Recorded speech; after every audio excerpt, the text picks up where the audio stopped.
On nous attend. Bienvenue tout le monde. Nous allons faire bienvenue à l'auditoire. Nous allons faire notre réunion en anglais et en français. Donc, il y aura une certaine répétition. Mais on va essayer de dire la même chose dans les deux langues. Ce n'est pas toujours évident parce qu'on peut oublier des choses, mais on essaiera de faire ça au mieux qu'on peut, mais comme ça, au moins, les gens pourront pouvoir comprendre. So we're going to have a bilingual meeting, and we're going to repeat everything that we say in one language and the other. In due course, I'm expecting that technology is going to make this a lot simpler for everyone, and that will help us so that it won't be doubled up. Alors, j'espère qu'à l'avenir, la technologie va nous permettre de faire ça pour qu'on puisse avoir les deux langues en simultané. Quelque chose qu'on a essayé depuis longtemps, mais ça n'a jamais marché. Alors, est-ce que je peux avoir l'approbation de l'agenda? Can I have the Thank you. Seconded. Thank you. Y a-t-il des ajouts ou pas sur l'agenda? No? Any additions to the agenda? Thank you. Anyone against? Y en a-t-il qui sont contre? Alors, we'll take the agenda as approved. L'agenda est approuvé. Le procès verbal de la réunion du 11 décembre, the minutes of the meeting of 11th of December. Can I have a proposer for that? Michael and Sarah? Thank you. Y a-t-il des questions ou des commentaires ou des modifications à apporter sur les minutes pour le procès verbal? No? Okay, so anyone against? And no one contrary-minded, I will take it as approved. And there is no business arising. Il n'y a pas d'affaires découlant du procès verbal. Donc, le thème 4 est pas à considérer. Vous avez tous reçu les approbations de résolution, le thème 5, qui viennent de tous les comités sous-jacents du Conseil, qui ont été revus par les comités et ils viennent être proposés pour approbation ici. All of the subcommittees have reviewed and are recommending the approval of standing resolutions, not standing, but consent resolutions. So I would like to entertain a motion for that. If I can, thank you, Laurie. Secondé par Sarah, merci. Are there any items in the list of consent items that members would like to separate to discuss independently? No? Alors, je vois personne qui souhaite retirer des items dans ce groupement de résolution. Alors, je demanderai s'il y en a qui sont contre l'approbation de ces résolutions telles quelles. La réponse c'est non. Alors, we'll take the approval of consent resolutions as approved in their entirety. Thank you so much. And now I would ask Dr. Opatrny to make her report. Je demanderai à Dr. Opatrny de faire son rapport. Merci. Thank you very much, Mr. Wright. Et j'aimerais rajouter que le Conseil a déjà eu une réunion à huis clos et que nous sommes extrêmement heureux de tout ce qui se passe, de tout ce qu'on voit au niveau du CUSUM, toutes les choses, malgré les défis que vous avez eus dans votre première année, on a quand même énormément de progrès et vous avez soulevé toutes sortes de projets d'envergure et d'importance qui vont faire en sorte que le CUSUM va être une institution admirée par non seulement la province, mais le pays. Alors, on est très choyés de vous avoir parmi nous et on vous encourage. So I just want to say that the board met à huis clos en anglais, in camera, okay. And that we all were extremely pleased with the almost 1 year of leadership from our new PDG. And the projects that have been taken on are very, very exciting, and that we'll hear more about them in a few minutes, but that we want to encourage Dr. Pattoni to continue in the direction she's going, because some changes are good, and we're very excited for the ones that she's proposing, and we hope that she succeeds in her endeavors. So avec ça, je vous laisse. Thank you so much, Mr. Cright. Indeed, I'm coming on to my 1-year anniversary back at the MUHC, but back in a different role. And I've come to an amazing management team with which we're trying to work together to put things forward. An incredible group of clinicians, nurses, physicians, all kinds of physiotherapists, lab technicians, etc. It's and supported by all of you here at the board, and I thank you for that. Effectivement, dans une semaine, je vais terminer ma première année de retour au CUSUM avec un chapeau différent qu'avant en titre de médecin. Puis c'est très excitant parce qu'on a pris et on va vous présenter aujourd'hui quelques nouveaux projets avec une équipe de gestion vraiment incroyable et le CUSUM comme tel a un groupe de médecins, d'infirmières, inhalothérapeutes, des techniciens laboratoires et j'en passe, qui fait en sorte qu'on est vraiment un établissement hors pair. Et je remercie également le support que j'ai de mon CA. Prochaine diapo, s'il vous plaît. So again, as Mr. Cright mentioned, there's going to be repetition because we're going to do each slide in both languages in order that we make sure that that our community, our patients are able to understand in the language of their preference. Vous allez voir que ici aujourd'hui, je vais parler des quelques indicateurs qui reviennent chirurgie et les urgences. On va rajouter à ça au fur et à mesure. Où sommes-nous avec l'adoption du projet de loi 15, je veux dire plus les travaux en lien avec ça, modernisation de l'hôpital de la Chine, de partager des nouvelles nominations des cadres supérieurs, de partager avec vous quelques prix et reconnaissances que notre monde au CUSUM a eu depuis la dernière réunion et aussi de partager un petit peu le CUSUM dans les nouvelles. So today, what I'll be talking about are some indicators that we tend to recur with. In terms of ministry indicators, our surgery and emergency room are the ones that are most followed, but we're going to be adding to this in different presentations. I'll tell you where we are in terms of work putting into place Santé Québec after the adoption of PL15. Share with you where we are with in terms of the Lachine modernization project.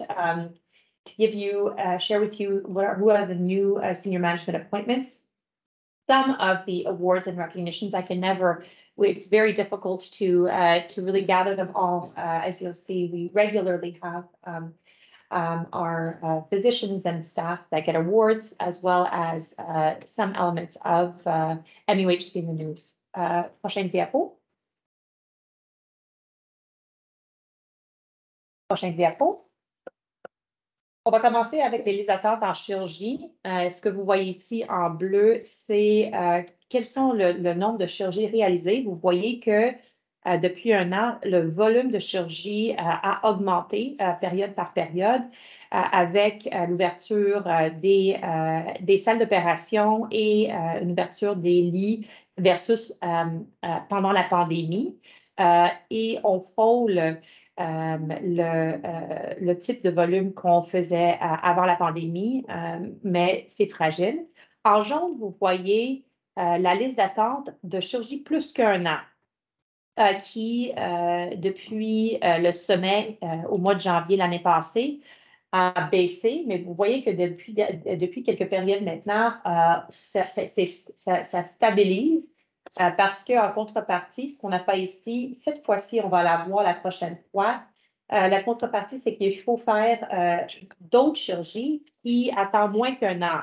On comprend tous que, par exemple, des chirurgies en cardiovasculaire ou oncologie ne peuvent pas attendre plus qu'un an. Alors, c'est d'essayer de trouver ce balance-là. Également, on a eu des journées de grève qui fait en sorte que notre réalisation de chirurgie a été également affectée par ça. What we see here is the surgical wait lists. In blue, what we see are the volumes of surgeries that we do per period. And you see over the past few periods at the very end on the right-hand side that we've been increasing towards where we were pre-pandemic. With opening rooms and opening beds. So we're roughly at pre-pandemic levels. And what we have in yellow is our wait times of people waiting for surgery for more than 1 year. Since January of last year, you see a nice and steady decrease, which has plateaued in the past few months. And that plateau has occurred because there are other surgeries that require to be done that cannot wait a year, for example, oncology, for example, CBT surgery and others. And what also contributed to this stagnation was that we had fewer surgeries done during the strike days. And so now we're going to have to see how to balance and how to reduce our total lists. Next month to this, we'll add, and I'm not sure what color, the overall surgical wait lists. Next slide. Ici, ce qu'on voit, c'est la liste d'attente de chirurgie par spécialité pour voir comment l'adresser et comment aussi balancer le type de priorité qui est faite par qui, et aussi de voir la distribution de ambulatoire versus admis pour faire la planification et voir comment on peut le diminuer. Here we see by specialty, the surgical wait lists, again, focused on the more than 1 year by specialty. And we do this to see what are the areas that patients are waiting the most, and also to help us with strategies. Are these patients need day surgery versus admission? How do we shift around priorities in terms of surgical priorities? Which specialties get how much OR time to address these? Prochaine diapo. Ici, nous voyons maintenant, on passe aux urgences et ce qu'on voit, c'est l'évolution de nombre de visites année après année depuis 5 ans. Et la ligne en orange, on voit que le volume de nos visites dans les sites maintenant, c'est adultes. N'est pas plus haut que ça a été l'année passée ou l'année d'avant. Alors, on a vu que ça a déjà été plus élevé, mais comparé à l'année d'avant, ce n'est pas plus élevé. So what we see here for the emergency in dark orange is our volumes of this year, and we see that the volumes of patients that come to the emergency room are roughly the same as last year. We see in the green that a few years ago it was higher, and then in the black in pandemic year that it was lower. But the volumes per se of patients are not different than before. That being said, we'll see in the next slides. Prochaine diapo. Encore une autre. Ce qu'on voit par contre, c'est on regarde maintenant l'évolution de durée moyenne de séjour. Alors, ce qu'on voit, c'est que, et vous voyez en orange, que peut-être, Tina, si on peut mettre l'aiguille là-dessus, que notre DMS est plus élevé que c'est à peu près, mais c'est mieux si on voit, non, si on oui, je vais le faire moi-même ici. On voit ici que notre DMS a été mieux que l'année juste avant avec le même volume, mais on voit maintenant récemment que notre durée moyenne de séjour a augmenté, puis il faut voir comment le diminuer vers ce que ça a été avant. So what we see here, and again, the dark orange is our average length of stay. And what we see here is, we remember from the last graph, we had roughly the same number of patient visits. And we see for many months, actually, our length of stay was better than the year before. Unfortunately, that has now increased, and we have to see how to decrease it. And later in the presentation, we'll see all of the different elements we're doing to try to decrease this length of stay for our patients in the emergency room. Prochaine diapo.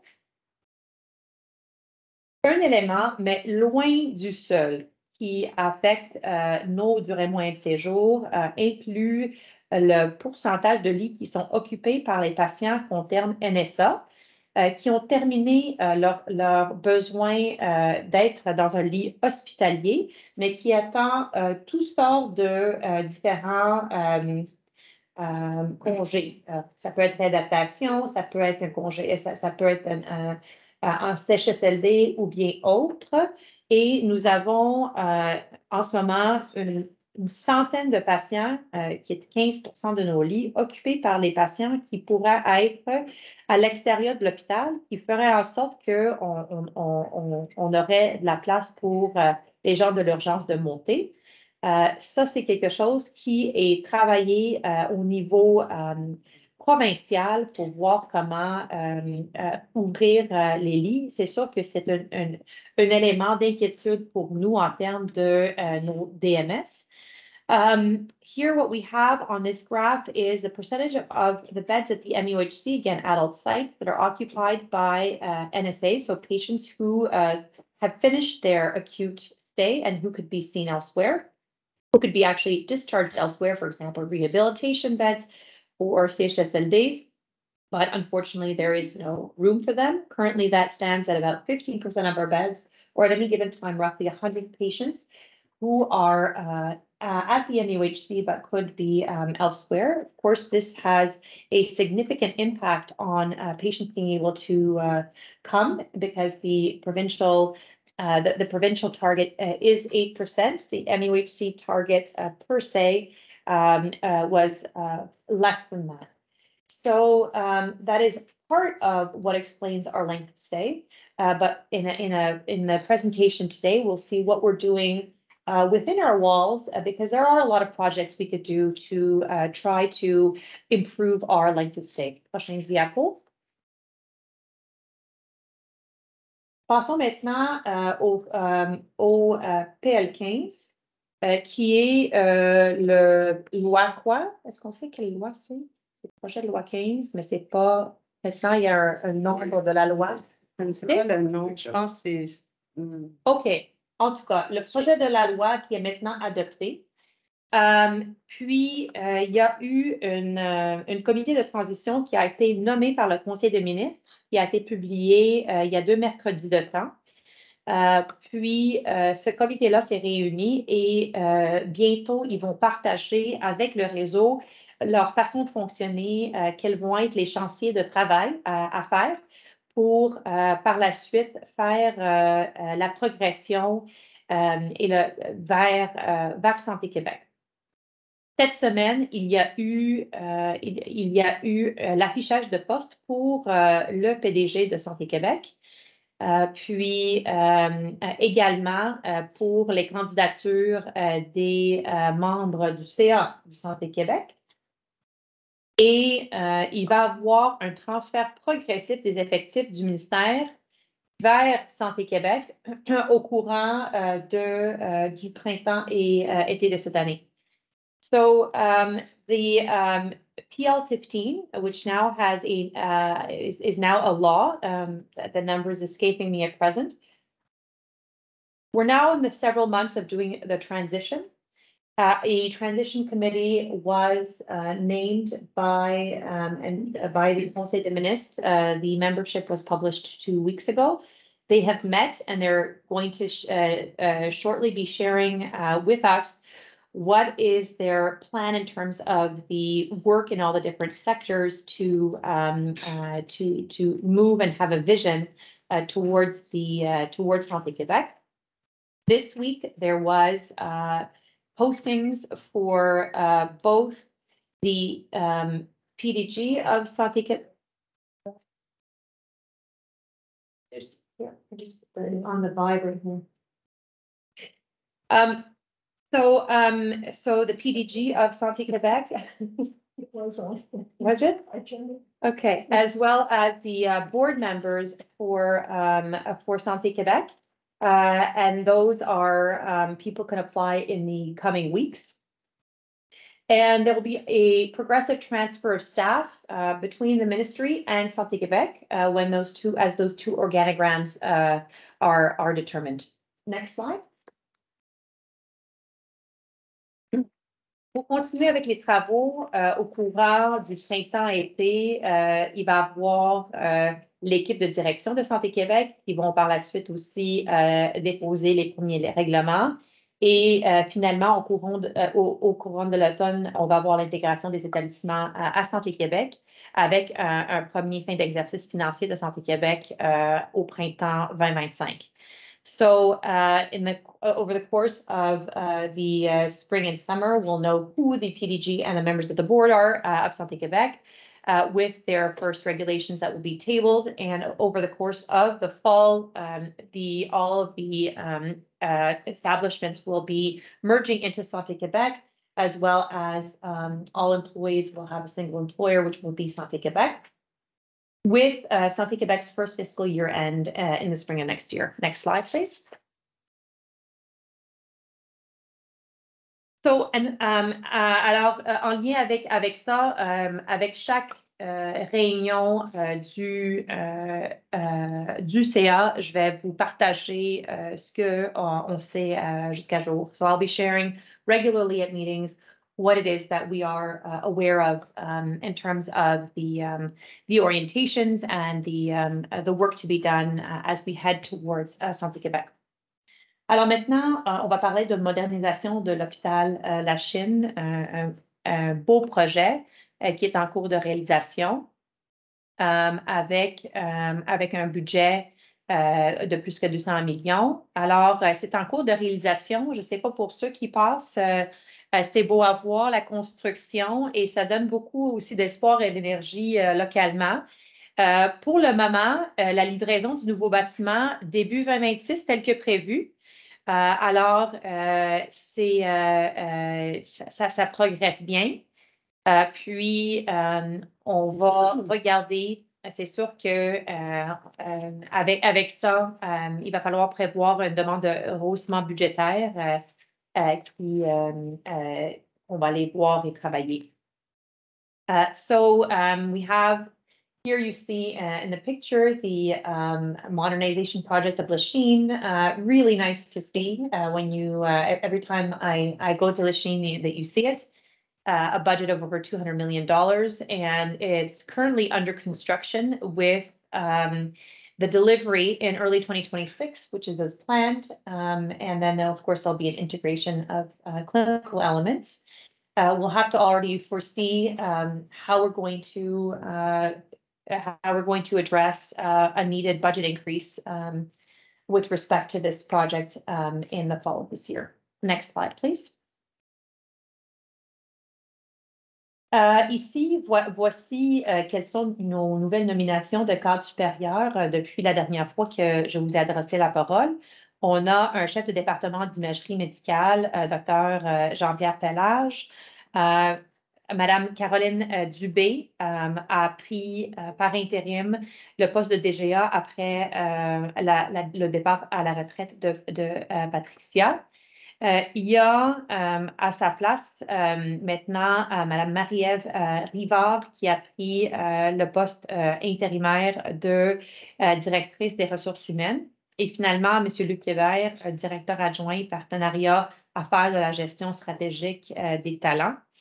So since our last meeting, new senior management appointments, Dr. Jean-Pierre Pellage, Chief of the Department of Medical Imaging. Maître Caroline Dubé has taken on the interim Associate Director General after Patricia's retirement at the end of last year. Mrs. Marie-Ève Rivard has taken on the post of Interim Director of HR, Communication and Legal Affairs. And finally, Mr. Luc Hébert has taken on an Interim Associate Director of Business Partnerships and Strategic Talent Management. Next slide. Alors, pour partager un cours de prix et reconnaissance, on est très heureux que Dr. Dasgupta a reçu le prix d'excellence en recherche par le Canadian Diabetes and Pregnancy Study Group. So Dr. Kaberi Dasgupta received the Canadian Diabetes and Pregnancy Study Group Award of Excellence in Research. Congratulations. Next slide. Et aussi, Dr. Ariane Marelli a été nommée directrice scientifique de l'Institut de santé circulaire et respiratoire des instituts de recherche, qui est situé au RI du CUSUM. Dr. Ariane Marelli was named Scientific Director of the CIHR's Institute of Circulatory and Respiratory Health, which will physically be located at our RI. Next slide. Finalement, on a Dr.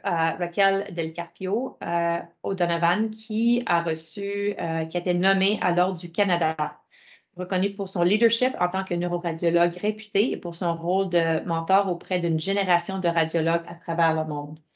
And last and certainly not least, Dr. Raquel Del Carpio O'Donovan, who was appointed to the Order of Canada, recognized for her leadership as an esteemed neuroradiologist and for her mentorship of a generation of radiologists around the globe. Next slide. Alors, juste vous partager quelques-uns. On est nos médecins, nos chercheurs, nos groupes, nos équipes médicaux sont très actifs, puis c'est intéressant et ça fait du bien aussi de partager. On sait que les urgences sont un stress, mais quand les choses vont aussi bien. Alors, je ne sais pas si quelques-uns d'entre vous ont vu, si on passe de gauche à droite, un vrai miracle selon son médecin. Alors, la petite Natalia qui a eu un tumeur bénin, mais qui, à sa naissance, était la moitié de son poids, qui a été opérée dès sa naissance à l'hôpital Montréal pour enfants avec succès. Puis on la voit, la petite ici après 1 an. On a également Dr. Bear qui est en bas, qui était cité par le BBC en lien avec la tuberculose. Je ne sais pas si tous êtes au courant à quel point le CUSUM est un leader mondial dans le domaine de tuberculose. We also have here Rebecca, in terms of the Q&A, Montreal doctor recounts how he saved Teen's life after she was in cardiac arrest. This was, je suis en français encore, hein? C'était en anglais cette affaire-là, alors je fais mon... Alors ici, celui-ci, ça a été partout, pas mal partout, cette histoire-là. Alors, cette jeune fille de 17 ans qui a eu un arrêt cardiaque a été sous ECMO, qui a vraiment besoin d'une équipe multidisciplinaire, des perfusionnistes, soins intensifs, médecins, pour quand son cœur et poumons ne fonctionnaient pas, pour venir la traiter. Puis, le médecin qui parlait de ça, c'était très beau parce qu'il racontait comment c'était vraiment un travail d'équipe, non seulement au Children's, mais également, il y avait une partie de ses soins qui nécessitait un transfert aux soins intensifs volet adulte du CUSUM. Alors, comment ça a été vraiment un travail d'équipe. Finalement, on voit à droite que la recherche en lien avec la démence qui se passe au neuro. So just to share with you some elements of what it is and who all of us do, that was picked up by the press. Really a small minority of all the amazing things that are done by our clinical teams on a daily basis. But it counterbalances a bit the focus on the ER, because really much of our work and much of our care are outside of the emergency rooms in our tertiary and quaternary fields. So we have little Natalia, if we go from left to right, who at birth had a tumor that weighed half of her birth body weight that was removed immediately at birth. And here we see her success, after a year with her twin in the background, doing well. We have Dr. Bear's photo as his interview with the BBC with respect to an element of tuberculosis in India, but it was also a reminder for those who are unaware that we actually at the NUHC are world leaders in TB research and treatment. Followed by that, we have a story that was picked up in multiple written and other press with respect to Rebecca, who had to be on ECMO to bypass her heart and lungs to treat sepsis. And this was a treatment that happened in a multidisciplinary team at the children's, but also at the adult site. And she's really doing very well after a prolonged hospital stay. And finally, researcher in, I think like this frontotemporal dementia at the neuro. So really a very, very wide variety of things that we do, and sharing with the public some of these things and some of these advances is important. Je crois que ça termine ma présentation et je le repasse à M. Price. Merci. Merci. Des questions des membres du conseil sur la présentation? Non. J'en ai peut-être une. La nomination de Caroline Barbier comme directrice générale adjointe par intérim. Dubé, excuse. Qu'est-ce que j'ai dit? Oui, Barbier. Barbier. Caroline Dubé. Ça ajoute beaucoup de responsabilités déjà qu'elle a. Mais elle a quitté son poste de RH. Elle a quitté le poste de Et c'est maintenant Marie-Ève qui est en bas. Alors, il y a eu un transfert. Oui, ça ne se rajoute pas. Elle prend le poste de Patricia. Super, okay. So now I understand. That's good. Because otherwise it was a lot. Yes, otherwise it would have been a lot. Thank you. Okay. Are there other questions? It is already a lot. It's already a lot, yeah. It's already a lot, that's right. Great. So thank you so much. Then we're going to go to presentation of the CMDP. Yes. Thank you very much. That's you. Welcome. Thank you. Pastor Cabrera.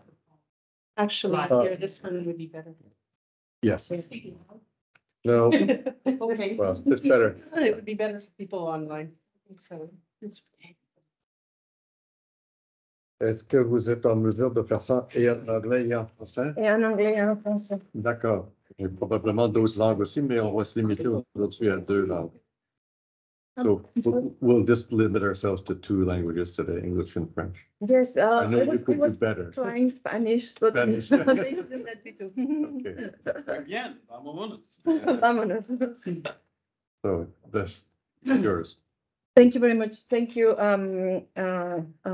Mr. Court, and thank you to all the board of directors for having me here.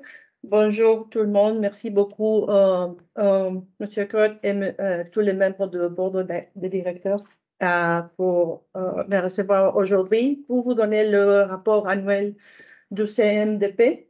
Ça consiste depuis de juin 2022 jusqu'à mai 2023. Alors, il y a plusieurs des activités de cette année que ne seront pas dans cet rapport. So this is the annual report from the CPDP, and from June 2022 to May 2023. So there are activities of the year that were not included. Alors,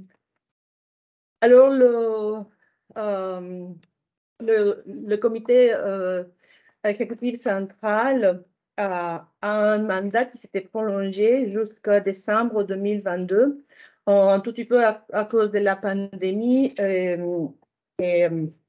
So the previous CEC's mandate was extended until December 31st, 2022, mainly because of delay of the pandemic to re-elect the new members. And alors ici en bas, c'était le membre du CEC précédente et je vais vous montrer le membre maintenant. So here are the members of the previous CEC until December 2022. En octobre 2022, c'était convoqué pour les élections du comité des sites locaux et les présidents et vice-présidents des sites sont formés le nouveau CEC pour janvier 2023 jusqu'à décembre 2024. Alors, le nouveau vice-président et président c'est enlisté là. Donc, je suis le président et Dr. Chaput, notre vice-président. The CPDP elections were done on October 2022. The new leadership of the local site committees was elected, and the chairs and vice chairs of the each site are conforming now the CEC, where Dr. Chaput is our vice president and myself the president.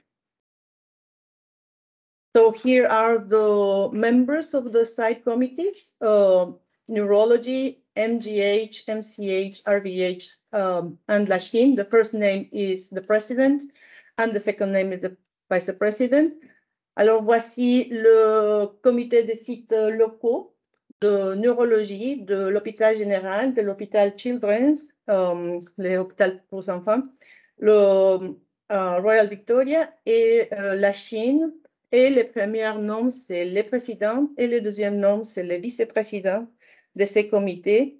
Et ici, je profite pour une invitation à, s'il y a des questions, de s'approcher à votre comité.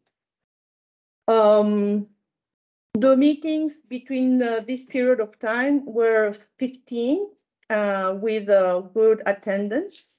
The responsibilities of all the members of the CPDP are exercised by the CEC, and in accordance to the regulations of the hospital and the CPDP bylaws, the CEC is accountable to the board of directors for the medical care provided at the MUHC and oversees the function of other CPDP committees, obligatory and non-obligatory. Alors, pendant l'année que je réfère, il y a eu 15 réunions avec une excellente participation. La responsabilité de ces MDP sont exercées par les comités exécutifs et conformément à notre règlement de ces MDP, le CEC est imputable au conseil d'administration de CUSUM pour la qualité des soins médicaux dispensés et on supervise aussi les fonctions des autres comités du CMDP. It's okay. Alors, les comités obligatoires de CMDP, on commence pour le comité d'évaluation où on connaît bien pour MDPEC. On a le comité d'évaluation pédiatrie, la Chine, un comité ensemble NGH and RVH, neurologie. Ensuite, on a les comités de qualification, comité de titres, je m'excuse, pour tous les sites, et les comités de pharmacologie pour adultes et un autre pour hôpital de l'enfant. So, obligatory committees are the MDPECs at Children's, Lachine, and together MGH, RVH, and another one at Neuro, and the qualifications committee, the pharmacology and therapeutics committee, adults, all sites, and pediatrics. We also have non-obligatory committees, Aide médicale à mourir, led by Dr. Deschênes, and we have infection control, CME, trauma, pediatric and adolescent trauma, medical records, elections committee, and tumor committee. Alors, les comités non obligatoires sont l'aide médicale à mourir, de contrôle des infections adultes et enfants, éducation médicale continue, trauma, medical records, et élections et tumeurs. Des activités relevantes pendant cette année, les comités de sélection d'examen constitués par pour nommer un chef de département ou un directeur de division. Quand il s'agit, le CSC doit nommer un représentant pour y participer. Ou dans les comités de recherche en cours, par exemple rhumatologie, oncologie, chirurgie cardiaque, allergie, médecine respiratoire, génétique, endocrinologie, psychiatrie de l'enfant et de l'adolescent. So we participate on the selection and review committees. The CPDP nominates a CPDP member to represent this group and participate on the selection of department chief or division directors. And the search committees that are on the way are rheumatology, medical oncology, cardiac, surgery, allergy and immunology, respiratory medicine, medical genetics, endocrinology, and child and adolescent psychiatry. Alors voici le nom, je n'irai pas, je prends pas le temps, mais sont les noms de les chefs et de services et de directeurs de division. Here are the names of the department chief and division directors. On participe aussi dans la création, ou ben, pas de la création, mais dans la supervision de ordonnances collectives. Et les ordonnances collectives ensuite sont soumises par les comités de révision des pratiques cliniques de CUSUM après avoir examiné et approuvé le document. Et tous les médicaments liés à la pratique doivent être examinés par les comités de pharmacologie et thérapeutique et ensuite les comités de pharmacologie l'envoient au CSC. So collective orders, all the collective orders of the institution are approved or viewed by the CEC. They are submitted by the MUHC Clinical Practice Review Committee upon having reviewed and approved the documents, and all the medication related to the practice should be reviewed by the Pharmacology and Therapeutics Committee, and then the PNT Committee communicates to the CDC. So here are some of the approved orders. That again you have there on the list. I'm not going to read them all. Voici les ordonnances approuvées par les CEC pendant cette année.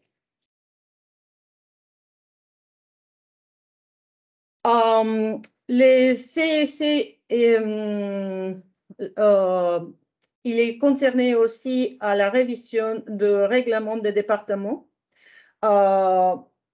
Ici, la liste de règlements qui sont mis au CEC pour l'évaluation, acceptés par les CEC et ensuite par le board. Here are the department regulations that the CEC has to read and approve, and then presented to the board of directors. And here is the list of all of them: pending clinical laboratory medicine, family medicine, and medical imaging. Other highlights. On discute beaucoup d'autres choses, par exemple de pénurie de personnel, les impacts sur les activités quotidiennes,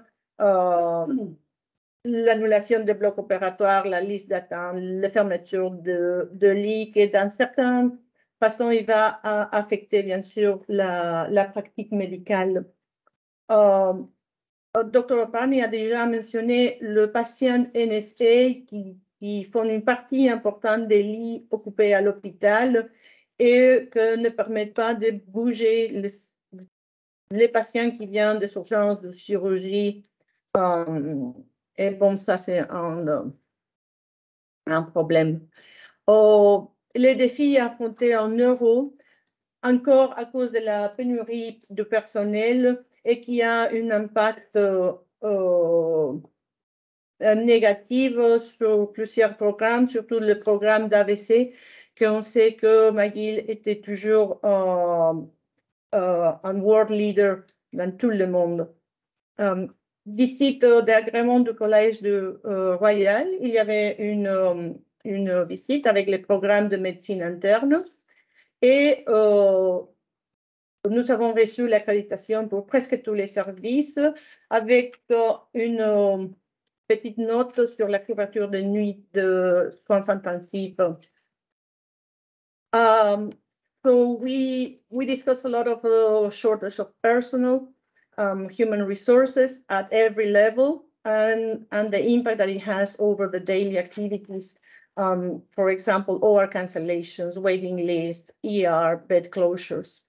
We discussed also the NSA patients that are occupying beds that we really need to move the patients. But Dr. Partney already mentioned about this. The challenges that are facing at the Montreal Neuro Hospital, mainly because of human resources, and this has negative impact on multiple programs like the stroke program that is a world-leading program. And there was an accreditation visit from the Royal College to internal medicine program, where almost every service was accredited, except there was a note on ICU night coverage.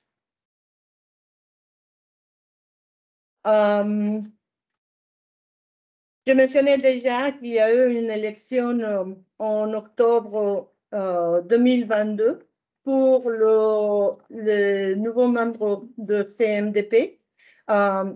Dr. Thomas Milroy était le président du comité de cette élection et les membres de l'hôpital général et l'hôpital de Montréal pour les enfants ont été élus sans problème.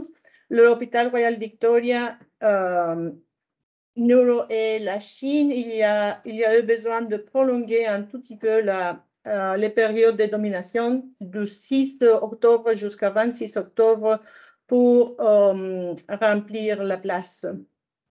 So we already mentioned that in October 2022, there was the CPDP elections.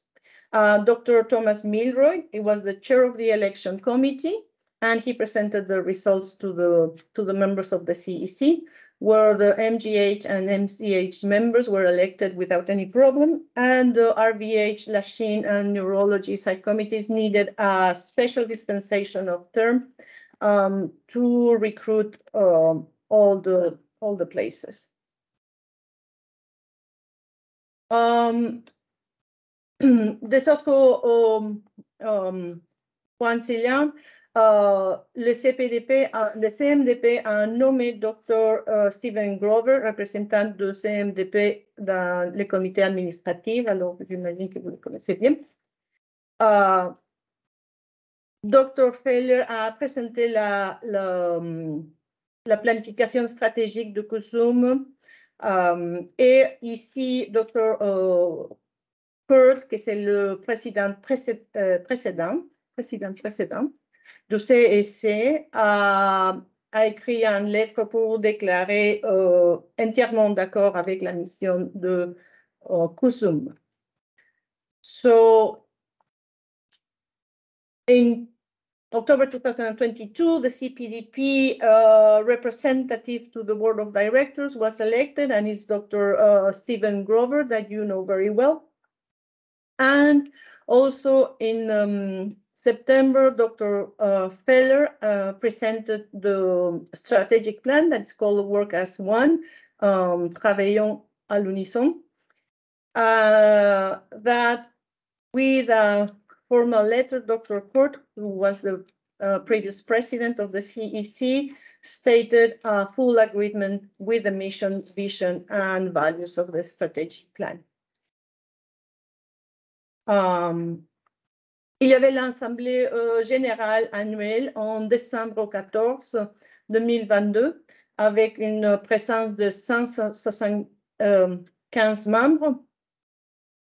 L'approbation des règlements de CMDP était révisée avec la participation aussi de Maître Cournoyer pour répondre aux des questions juridiques des règlements. Les règlements ont été présentés en français et il y avait une votation électronique pour l'approbation de ces règlements qui sont maintenant actifs. Aussi, dans cette Assemblée générale, le Dr Feller a quitté le 31 décembre après 38 ans de service et depuis 2018 ici au CUSUM. Le Dr Cour, au nombre de CSC, a remercié Dr Feller pour son soutien et son leadership. So the annual general meeting of the CPDP was performed on December 14 on a virtual meeting with an attendance of 175 members. It was approved, they approved the CPDP bylaws on this meeting with the participation of Maître Cournoyer pool for the questions of legal aspect of the bylaws. The bylaws are presented in French and they were approved with an electronic vote. The English translation was done subsequently using a DeepL translation software.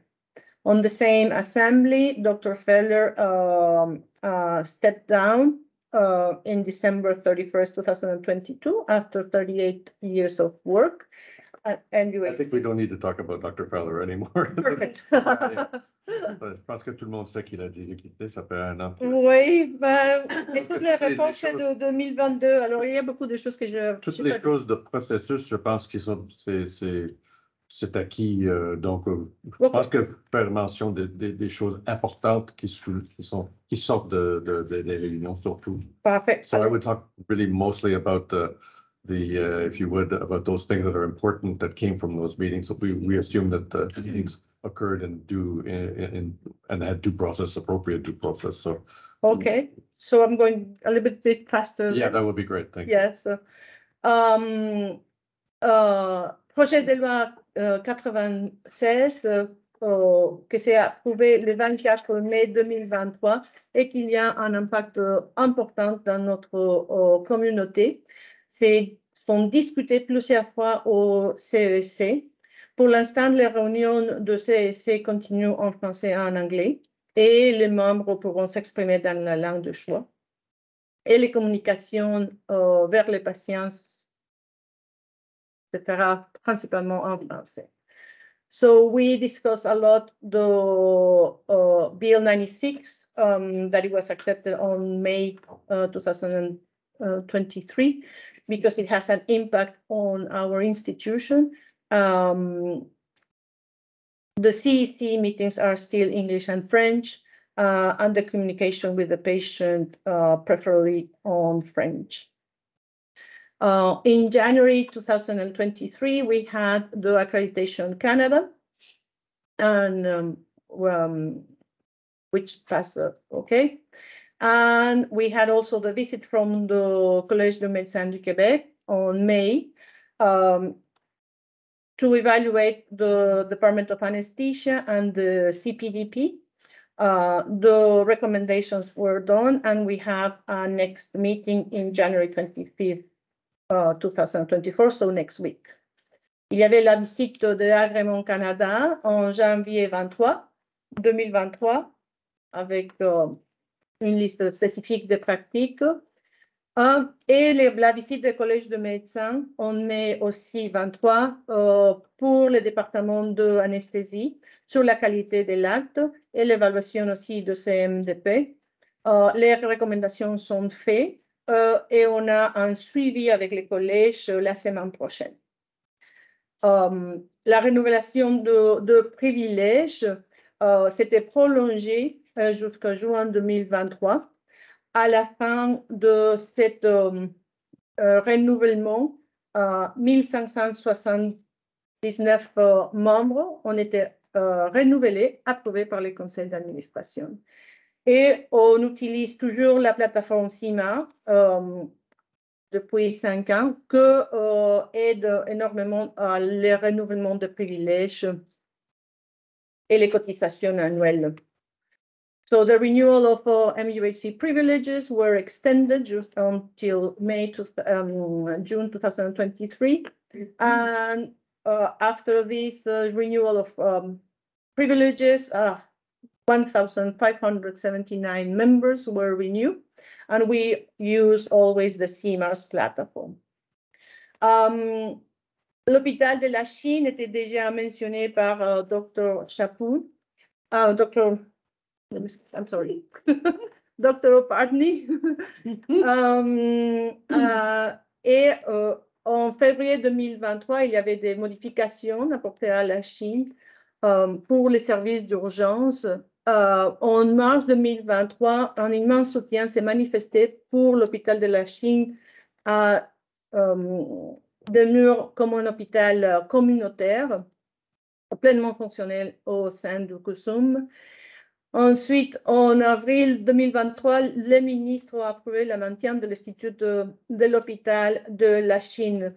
Alors, l'hôpital de la Chine prend beaucoup de notre temps de discussion et pour l'instant, il y a eu une discussion en décembre 2023, car l'inquiétude plus importante, c'est la nécessité d'un service de soins intensifs pour la qualité de l'attention de patients. So, Lachine Hospital in February 14, 2023, where modifications were made at Lachine Hospital, mainly on the emergency service, ambulance transporting patients in need of acute care were redirected to other hospitals. Lachine ER was working from 8 a.m. to 10 p.m. In March 2023, there was an immense support of Lachine Hospital to remain fully functional as a community hospital. And on April 2023, the ministry approved the uphold of Lachine hospital status. So at this moment, the discussions are still taking place in our meetings. Lachine takes a lot of time of our meetings as there is an important need of an intensive care unit level 1 to give the appropriate patient attention for the acute patients. The disciplinary committees with Dr. Deschênes at the head, at the beginning, 5 files were treated with respect of incomplete medical charts, 3 files with respect of competence and behavior. And since December 2023, Dr. Pressaco has taken the place from Dr. Deschênes and is taking care now of the disciplinary committees. Alors, le comité de discipline, depuis février 2023, Dr. Deschênes a présenté une synthèse de dossiers disciplinaires, dont 5 dossiers relatifs à la qualité des dossiers, 3 dossiers concernant les critères de compétences. Et depuis décembre 2023, c'est Dr. Pressaco qui a pris la relève de Dr. Deschênes en le comité de discipline. Comité de...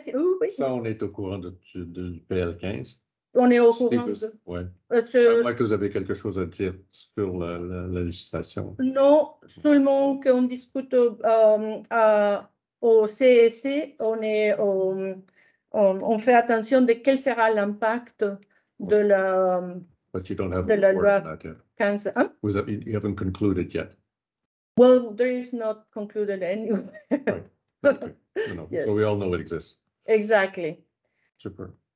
Thank you so much. Et voilà mon adresse si vous Clear. avez des... It's clear that the CPDB has been very busy. It has been very busy, Very, yes. very, very, very busy. And so thank you for your report. I think in the future, what we'll do is probably take your report and circulate it ahead of time so that people can read it, so that we can limit our conversations to the important things that, because a lot of this is factual. Yes, exactly. It was a And, lot of lists And we know a lot of the stuff anyway because of our other activities. So we will focus on like going back to 2022 is a long time ago now. But Yes. I understand what you did. But je pense que les membres du conseil sont très capables de lire ces choses-là à l'avenir. Et donc, on va peut-être procéder pour alléger ça, pour avoir le contenu, le commentaire de vous, des perspectives plus orientées vers l'avenir. Oui. Merci. Y a-t-il des questions? C'était très clair. Y a-t-il des questions? Non? En ondes, j'étais pour dire, online. En ligne, il n'y a pas de questions. D'accord. Ben, merci beaucoup. Mais merci docteur. beaucoup. On apprécie votre temps. Et là, on tourne vers le Varia. Y a-t-il des items de Varia? Non. No. There's nothing under Varia. So we have a question. We have a project, another presentation. We have another presentation. Yeah. So I will, I'll go and get, perfect. Monsieur Digari will present now again in French and English. That will be probably something. Repeats in English and in French and in English. This reports are over like a year old. Yeah. So, yeah. Good. Not the only- Is someone getting there? Okay.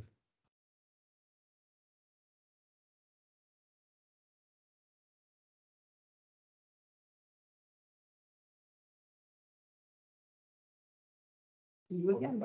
Hello, I'm in bonjour. French. In English. Bonjour tout le monde. Bonjour. Bonjour. Bonjour à tous. Okay, today's presentation will be in French and English. I'll start by introducing myself. I'm Pierre Desgaris. I'm the Associate Director of DPS in terms of patient flow and stays optimization. I used to be an RT. I went and started my career in management at MUHC. Went to a few hospitals, but then came back after my executive MBA and I started a position as a DPS. I work closely with my co-medical lead, Dr. Marc Biik, the flow coordinators, and the bed managers. Donc, mon nom est Pierre Desgaris. Je suis directeur adjoint à la DSP pour le Bureau des partenariats et l'optimisation des séjours. J'ai commencé ma carrière comme inhalothérapeute clinicien. J'ai commencé au CUSUM comme gestionnaire des services respiratoires pour ensuite aller vers d'autres hôpitaux. Je suis revenu après avoir fait mon MBA exécutif. Et puis, j'ai pris le poste. Je travaille en coordination avec Dr. Marc Biik en co-gestion et avec les coordonnateurs à la fluidité et les gestionnaires de lit.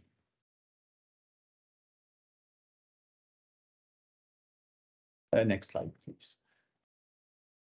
Donc, aujourd'hui, on va parler de la fluidité à l'échelle de tout l'hôpital. On va parler de ce qu'on fait maintenant, ce qu'on va faire, ce qui est prévu d'être fait d'ici 6 mois, et de la stratégie, vraiment un survol, parce que le temps ne nous permet pas d'aller trop en profondeur dans la stratégie. Et on va parler du centre de commandement. C'est en lien avec les travaux de transformation clinique de mon collègue Charles Hubert Blouin-Delisle, qui est directeur adjoint à la transformation clinique. Next slide. So today we'll be talking about hospital-wide patient flow. We're looking at what we are doing currently, what we'll be doing in the next 6 months, and an overview of the strategy and the command center. What I'm going to present is linked with the clinical transformation led by Charles Hubert Blouin-Delisle, Associate Director of Clinical Transformation. Next slide. Donc, les travaux sur lesquels je me base, la stratégie sur laquelle je me base, elle vient de l'IHI, l'Institut pour l'amélioration en santé. C'est basé à Boston. C'est un white paper qui a été publié en 2020 avec une deuxième édition. Et puis, c'est là-dessus que toute la stratégie pour regarder un niveau du système, la fluidité hospitalière. Et puis, Dr. Tania Di Genova de l'Hôpital de Montréal pour enfants a fait des initiatives basées sur cette stratégie-là qui ont été des grands succès pour le CUSUM. Je vais aller faire le développement, un programme de développement en février 2024 avec eux. So the hospital-wide patient flow is a white paper by the IHI, Institute for Healthcare Improvement, based in Boston. Dr. Tania Di Genova from the Children's Hospital has implemented initiatives successfully with this strategy. All the work I'm doing is based on this strategy, and I will be going to a training development program in February 2024. Next slide, please. Il y a 3 approches clés à la fluidité des patients à l'échelle de l'hôpital selon le white paper de l'IHI. Il y a d'abord réduire ou façonner la demande. Donc, un exemple pour ça, ce serait par exemple d'essayer de réduire le plus possible les infections acquises à l'hôpital pour réduire les jours-lits des séjours des patients à l'hôpital. Un autre exemple, ce serait d'avoir une unité agile où est-ce que par exemple, on sait que le temps de la grippe, c'est une période de pointe pour la pneumologie, mais de permettre d'avoir une unité dédiée à la pneumologie qui serait pour le mois de décembre, janvier, février. Il y a de faire correspondre la capacité et la demande. Donc, c'est important de penser que, par exemple, des alternatives à l'hospitalisation peuvent être utilisées dans ces cas-là. Puis, il y a de redéfinir le système qui fait en sorte que si on redéfinit le système, on regarde les contraintes, les goulots d'étranglement, on peut facilement revoir nos processus sans ajouter de ressources additionnelles pour pouvoir avoir cette approche clé-là. Next slide.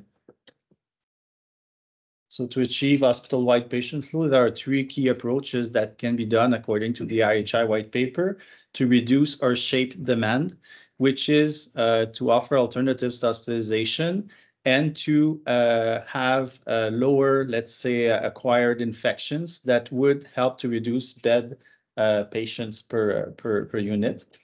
To match capacity and patient demand, have swing units, let's say in pneumology, that we could have respirology, sorry, that could be offered for December, January, February, when we know there's a peak in flu and influenza and all the other viruses. And to redesign the system would be to, without increasing the capacity, to be able to look at our processes and look at the bottlenecks and the constraints that we have within the system. Question slide. So if we look at these 3 key approaches, désolé, c'est en français. Si on regarde aux 3 approches clés, qu'est-ce qu'on fait maintenant pour réduire ou façonner la demande? Nous avons les accueils cliniques qui ont une trajectoire clinique vraiment ciblée pour certaines conditions. Donc, par exemple, une diverticulite va aller vers une trajectoire clinique si le patient se conforme à ça. Et puis, ça va éviter que le patient demeure à l'urgence. Il va avoir un suivi et une redirection vers l'accueil clinique. Il y a aussi des cliniques d'accès rapide pour donner une place de rendez-vous à des patients, encore là, des patients ciblés pour pouvoir éviter leur séjour à l'urgence. Les réorientations, chose que le CUSUM est très bon pour faire les réorientations. La cible initiale est de 15 %. Le CUSUM est toujours au-delà de 15 %. Donc, les P4, P5 qui se présentent à l'urgence peuvent être redirigés vers des cliniques et une place de rendez-vous leur est attribuée. L'algorithme d'admission non médicale, ça, c'est Dr. Beek qui a implanté ça. C'est pour éviter que des patients se retrouvent dans nos lits, mais qui n'ont pas des besoins médicaux. Donc, c'est vraiment un algorithme qui a été établi pour pouvoir retourner ces patients-là vers les bonnes ressources. Et les coordonnées médicales aux urgences, c'est un coordonnateur qui regarde, dans le fond, toutes les consultations, les admissions et qui challenge, si on veut, les différents... on atteint un certain seuil d'attente, donc lui, il va aller faire les suivis et puis aller s'assurer que tout roule au niveau de l'urgence. Pour faire correspondre la capacité et la demande, on a un protocole de surcapacité qui est en place depuis 2016, qui a été fait par Dr. Sidorovich et Dr. Dankoff.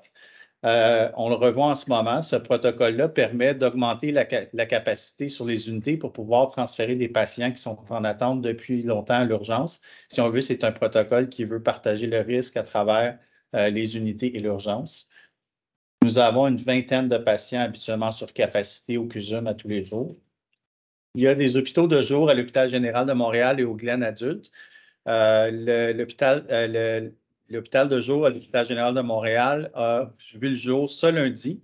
Et puis, c'est vraiment un endroit où est-ce qu'on peut faire des soins autres qui ne sont pas nécessaires de faire à l'urgence. Les unités de soins adaptés, donc ERAS, ça veut dire Enhanced Recovery After Surgery. Dans le fond, c'est qu'on offre un pathway, une trajectoire clinique pour des patients en chirurgie et c'est une unité dédiée à ce patient-là pour ces trajectoires-là. Et puis, on fait un suivi systématique des patients NSA qui ont un niveau de soins alternatif pour leur permettre d'être encore là dans les bonnes ressources. C'est au niveau local, régional et provincial. Donc, on a une directrice de la DSM, Colleen Tim, et ses collègues qui travaillent sur cette trajectoire-là pour les patients qui n'ont plus besoin de soins actifs. Et pour redéfinir le système, on a un centre de commandement qui est en place depuis quelques mois et un processus de suivi qui nous permet de regarder en temps réel et d'avoir des plans d'action sur lesquels on fait des suivis à chaque semaine. Donc, on se rencontre le lundi matin avec PDG, PDGA et toute l'équipe pour pouvoir faire un état de situation de tous les sites de l'hôpital.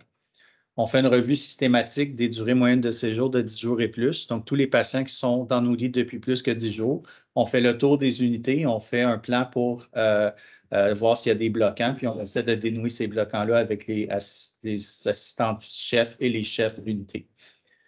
Les coordonnées de fluidité regardent également les rapatriements, donc des patients qui n'ont pas d'appartenance, si on veut, dans notre centre pour pouvoir les retourner dans les centres d'origine. Et puis, on a la PPCC, qui est une approche systémique qui s'appelle la planification précoce et conjointe du congé, qui permet, dans le fond, de regarder le patient à partir de son admission à l'urgence, cibler les patients qui risquent d'avoir des séjours complexes et intervenir en amont, donc dès l'urgence, pour pouvoir s'assurer que le suivi est bien fait de ces patients-là. Next slide. So what do we do now to reduce and shape demand? We have alternatives to hospitalization, including a clinic, which are pathways for a certain condition like diverticulitis. And those patients are transferred and followed up in this accueil clinic instead of being done in emergency rooms. The rapid access clinics are spots that we offer to patients that were supposed to be seen in emergency but could be seen outside. The reorientations is something we do very well at MUHC. We are above 15% in terms of reorientation for the P4s, P5s that shows up in emergency rooms.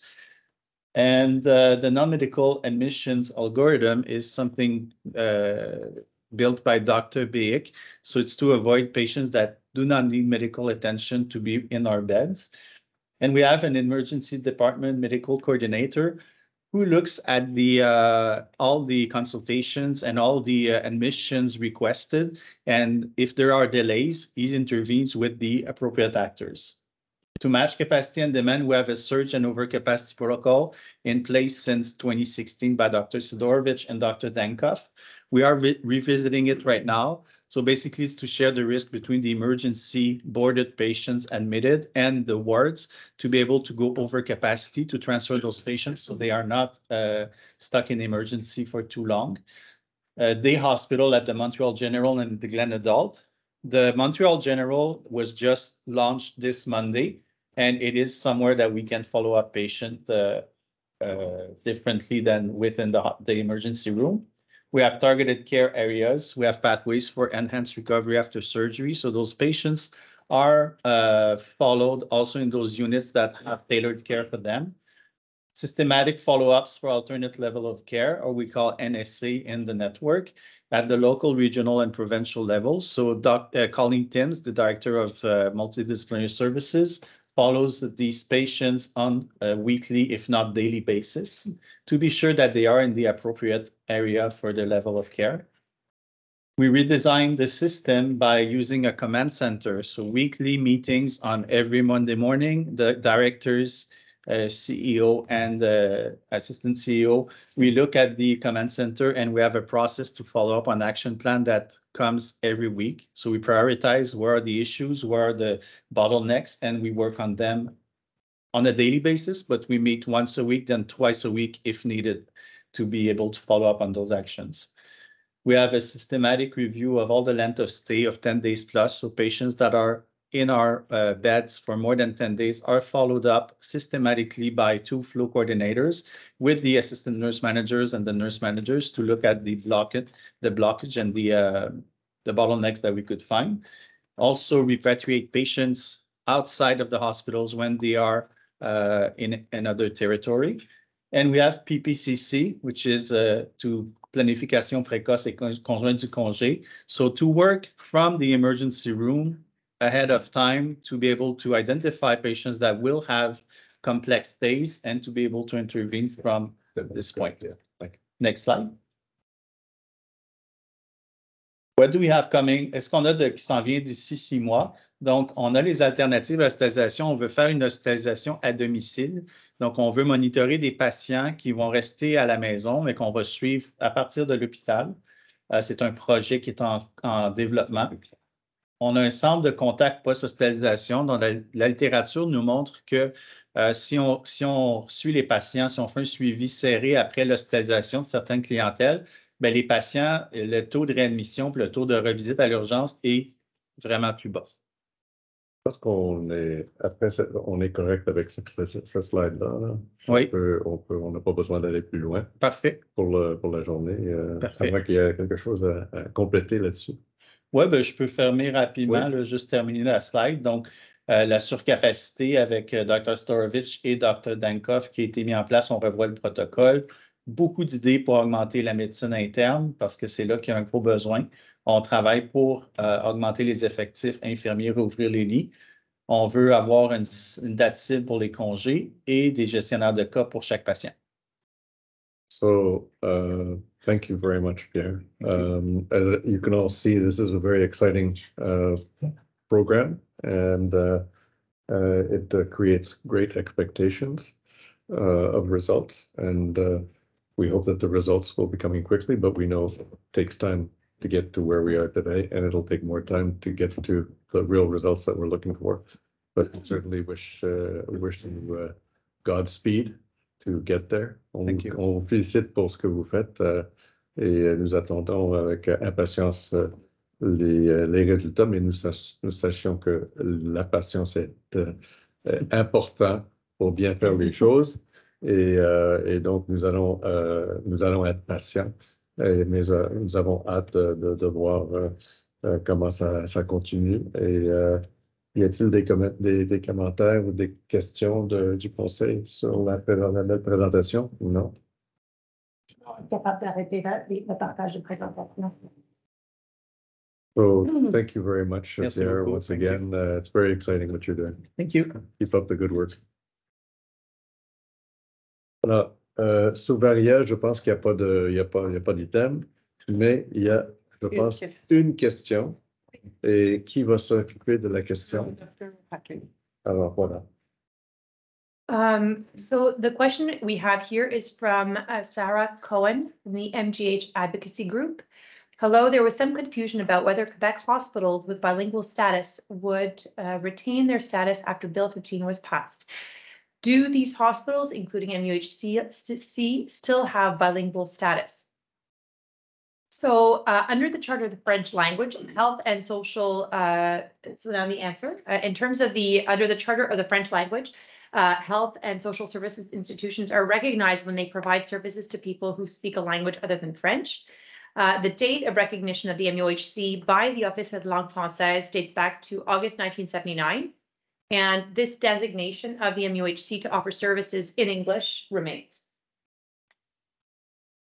That's it, as far as questions. So there are probably a lot more issues around that from a legal perspective, but that response is correct. The question that one might ask oneself is, in the future, what could make it change? But we don't need to go there now. Very full meeting. Thank you very much, members of the board, for your participation. Are there any final comments or questions that people have? Nice to see you, Anita. I didn't see you before. You probably were there, but I just didn't see you. Nice to see you. Yes, I was behind camera. You were behind the camera. That's fine. That's fine. Understood. Il n'y a pas d'autres commentaires, alors